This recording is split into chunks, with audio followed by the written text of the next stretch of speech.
छात्रों good morning.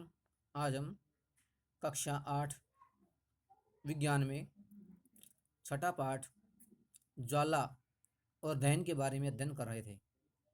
कल हमने जो ईंधन के दहन की अवस्थाएं कि किन किन परिस्थितियों में ईंधन जलता है, यानी ईंधन के दहन के लिए 3 परिस्थितियां होती थी कि सबसे पहले हमें क्या चाहिए, ईंधन और ज्वलनताप और वायु की आवश्यकता होती है। किसके लिए? ईंधन के दहन के लिए। किसी चीज़ का दहन होता है तो उसमें जब जो तीनों चीज़ें पर्याप्त मात्रा में मिलती हैं तो ही किसी वस्तु का दहन होता है, पदार्थ का दहन होता है। यदि इनमें से किसी पदार्थ को हम रोक दें तो दहन नहीं होता है। और विशेष रूप से तो ईंधन दहन के लिए ईंधन की आवश्यकता होती है। ईंधन यदि नहीं होगा तो दहन किस चीज़ का होगा, इसलिए हमें किसकी आवश्यकता पड़ती है? मुख्य रूप से ईंधन। और दहन के लिए 2 परिस्थितियां हैं जिनका नाम है वायु की आपूर्ति यानी वायु की उपलब्धता और ज्वलन ताप। ये पदार्थ के जलने के लिए या दहन के लिए आवश्यक है। अब कल हम ये पदार्थ कहीं आग लग जाए तो उसको कैसे बुझाते हैं, उसके लिए एक जो अग्निशामक यंत्र है उसका वर्णन कर रहे थे। अग्निशामक यंत्र के बारे में देखिए, जल सबसे जल सबसे अधिक प्रचलित अग्निशामक है, क्योंकि ये जल डालने से जो ईंधन होता है उसका ज्वलन ताप कम हो जाता है। और जब किसी वस्तु का ज्वलन ताप कम हो जाता है, जलने के ताप से कम हो जाता है, तो उस वस्तु का दहन नहीं हो पाता है। परंतु जल तभी कार्य कर पाता है जब लकड़ी और कागज जैसी वस्तुओं में आग लगी हो। क्या हो? उसमें आग लग जाए। किसमें लग जाए? लकड़ी में या कागज में आग लग जाए, तब जल कार्य कर सकता है। यदि किसी विद्युत उपकरण में आग लग जाए, किसी विद्युत से संबंधित उपकरण होते हैं उनमें आग लग जाती है, तो हम क्या करें? क्योंकि जल विद्युत का चालन कर सकता है, और यदि हम जल से इन चीज़ों की लगी हुई आग को बुझाएंगे तो आग बुझाने वाले जो कर्मचारी होते हैं, व्यक्ति होते हैं, उन पर क्या हो सकता है? उनको हानि हो सकती है, करंट लग सकता है, और जान तक की भी हानि हो सकती है, जान हानि भी हो सकती है उसे। और आग बुझाने वालों को हानि हो सकती है कि मतलब जो आग बुझाने वाले व्यक्ति है उनको हानि हो सकती है, उनकी मृत्यु हो सकती है, विद्युत का झटका लगता है, अपंग हो सकते हैं, कुछ भी स्थिति हो सकती है, और उस समय की परिस्थिति पर निर्भर करता है। तेल और पेट्रोल, ये 2 पदार्थ हैं। तेल और पेट्रोल में लगी आग बुझाने हेतु भी जल का उपयोग उचित नहीं होता है।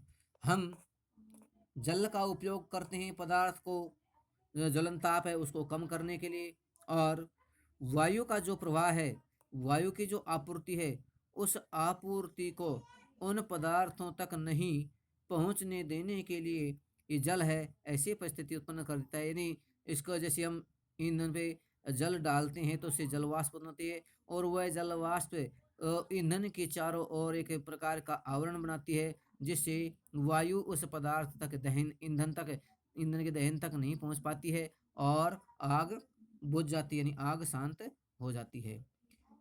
तेल और पेट्रोल में लगी आग बुझाने हेतु जल का उपयोग उचित नहीं होता। क्यों? इसका कारण है कि जो जल है वह किन तत्वों से मिलता है? हाइड्रोजन और ऑक्सीजन से मिलता है। और दोनों ही, ऑक्सीजन भी और हाइड्रोजन भी, दोनों ही तत्व क्या हैं? ये दोनों ही तत्व आग को जलाने में सहायक है। यानी हम इन दोनों को क्या करते हैं?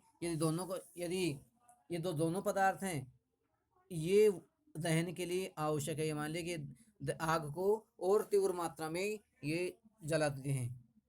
इसके लिए यदि हम पेट्रोल में लगी आग को बुझाने के जल का प्रयोग उचित नहीं होता है। इसका कारण क्या है?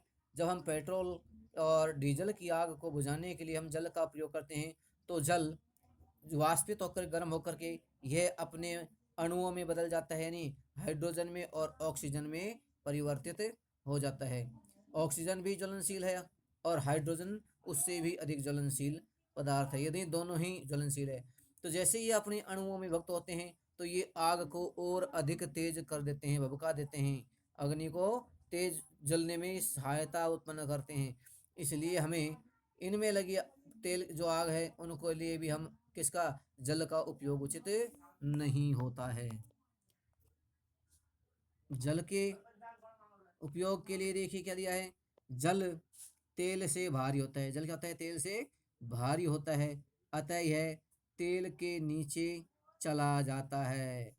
तेल से भारी होने के कारण जैसे हम इस पर जल डालते हैं तो वह तेल के नीचे चला जाता है, और नीचे जाने पर क्या होता है, तेल ऊपर रहता है। जो कि तेल ज्वलनशील पदार्थ, तेल जल रहा है तो उसको क्या है, जलने पर के लिए उनको तेल को पर्याप्त मात्रा में क्या मिलता है, वायु मिलती रहती है। तेल ऊपर जलता रहता है। विद्युत उपकरण और पेट्रोल जैसे ज्वलनशील पदार्थों में लगी जो आग होती है, उस आग के लिए कार्बन डाइऑक्साइड यानी CO2 सबसे अच्छा पदार्थ होता है। जो आग लग जाती है किसमें, विद्युत यंत्रों में, और जो पेट्रोल आदि ज्वलनशील पदार्थ है उनमें आग लग जाती है, तो जो कार्बन डाइऑक्साइड गैस है वह उसमें एक अच्छा अग्निशामक के रूप में कार्य करता है। ऑक्सीजन कहते हैं कि ऑक्सीजन से भारी होने के कारण, ऑक्सीजन से भारी होने के कारण कार्बन डाइऑक्साइड आग को एक कंबल की तरह लपेट लेती है। आग को कैसे लपेटती है, एक कंबल की तरह लपेट लेती है। इससे ईंधन और ऑक्सीजन के बीच संपर्क टूट जाता है। किसके बीच, ईंधन और ऑक्सीजन के बीच जो संपर्क है वो टूट जाता है, अतः आग पर नियंत्रण हो जाता है।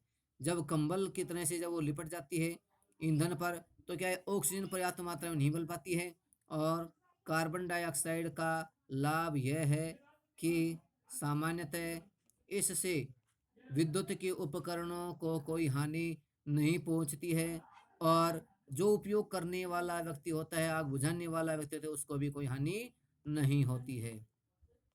इसके से हमें कार्बन डाइऑक्साइड की आपूर्ति कहाँ से मिलती है, उच्च दाब पर यह द्रव के रूप में सिलेंडरों में भरी होती है।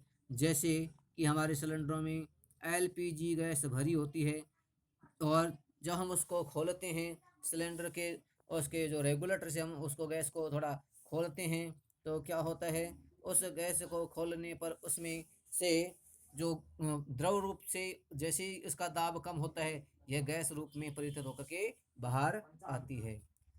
ये LPG के किस रूप में सिलेंडरों में रखी जाती है, अभी आपको बताया। ये सिलेंडरों में उच्च दाब पर संग्रहित करके सिलेंडरों में रखी जाती है। सिलेंडरों से छोड़े जाने पर कार्बन डाइऑक्साइड बहुत अधिक ठंडी बहुत अधिक फैलती है और ठंडी हो जाती है। यह जो कार्बन डाइऑक्साइड गैस है, जैसे ही सिलेंडर से निकलती है तो यह फैलती भी है और बहुत अधिक ठंडी हो जाती है। हम अक्सर पेट्रोमैक्स या दूसरे ये जो बड़े गैस है, इसमें से कई बार जब गैस लीक होती है, हम उसके हाथ लगा के देखते हैं तो वह कैसी होती है, बिल्कुल ठंडी गैस हमें महसूस होती है, बिल्कुल ठंडी होती है। नहीं, ये जो भी गैसें हैं, ये जो उच्च दाब पर संग्रहित की जाती है, ये उच्च दाब से जैसे ही इनको बाहर वायुमंडल में या कम दाब पर जैसे ही बाहर निकलती हैं, तो ये क्या करती हैं, कम कम ताप कम दाब पर आने पर ये बाहर निकलने पर ठंडी होती हैं और फैलती भी हैं। और जब ये ठंडी होती हैं तो यह न केवल आग के चारों ओर घेर लेती है, बल्कि ईंधन के ताप को भी कम कर देती हैं। ये गैस क्या करती है, एक चारों ओर जो ईंधन हमारा ईंधन होता है उसको चारों ओर से घेर लेती है, और उस पदार्थ ठंडी होने के कारण जो पदार्थ ज्वलनशील है, ईंधन है, उसके तापमान को भी कम कर देती है। और जब जिसका पदार्थ का तापमान ज्वलन ताप से कम हो जाता है तो है स्वतः ही आग ठंडी पड़ जाती है, ठंडी हो जाती है। अतः न केवल आग को चारों ओर से घेर लेती है, बल्कि ईंधन के ताप को भी क्या करती है, कम नीचे तक ले जाती है। इसलिए यह अति उत्तम अग्निशामक है। कैसा ये, अति उत्तम माने बहुत ही अच्छा, उत्तम का मतलब होता है अच्छा, अति माने अच्छा, अग्निशामक अग्नि को शांत करने वाला ये पदार्थ है कौन, कार्बन डाइऑक्साइड गैस, जो अच्छा अग्निशामक है।